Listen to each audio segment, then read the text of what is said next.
বাস চাপায় শিক্ষার্থী নিহতের ঘটনায় রাজধানীর বিভিন্ন স্থানে দিনভর বিক্ষোভ। কর্তৃপক্ষের সব দাবি মেনে নেয়ার আশ্বাসে 7 দিন আন্দোলন স্থগিত।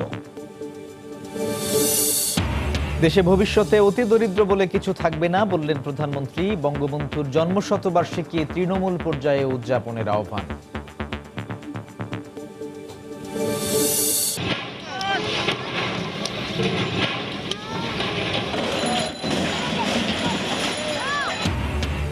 মিরপুর ও সাভারে অর্ধশত বহুতল ভবন উচ্ছেদ, আবারও বাধার মুখে বিআইডব্লিউটিএ।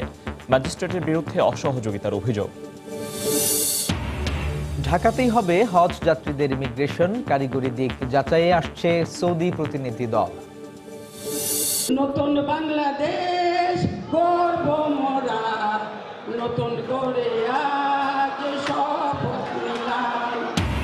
হুইলচেয়ারে এসে 90তম জন্মদিনে কেক কাটলেন এরশাদ। দলকে শক্তিশালী করে ক্ষমতায় যাওয়ার প্রস্তুতি নিতে নেতাকর্মীদের তাগিদ।